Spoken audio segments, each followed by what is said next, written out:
बीडमधील राजकीय अतिक्रमण आम्ही काढू, मंत्री पंकजा मुंडे यांनी हे वक्तव्य केलं। मात्र पंकजा मुंडेंचा रोख नेमका कुणाकडे, या चर्चा आता सुरू झालेल्या आहे। योगेशवर झालेला अन्याय सहन करणार नाही, योगेश क्षीरसागर यांना न्याय देण्याचा प्रयत्न करणार असल्याचं पंकजा मुंडे यांनी म्हटलं। तर पंकजा मुंडे यांनी योगेश क्षीरसागर यांना आश्वासन दिलेलं आहे। मात्र आता पंकजा मुंडेंच्या बोलण्याचा रोख नेमका कुणाकडे, हीच चर्चा बीडच्या राजकीय वर्तुळामध्ये सुरू झालेली आहे। अतिक्रमणही काढू, लोकांना उठवून फेकून नाही द्यायचं। तिथे एसआरएच्या धर्तीवर आपण प्रकल्प तयार करू, म्हणजे ज्या झोपड्या आहेत, अतिक्रमण आहे, त्यांना उचलून त्यांना एसआरएच्या धर्तीवर बिल्डिंग करू।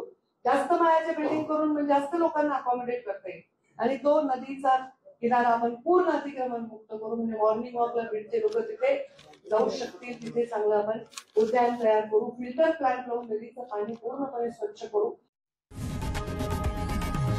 लोकशाही मराठी ऐका, पहा, जागरूक रहा।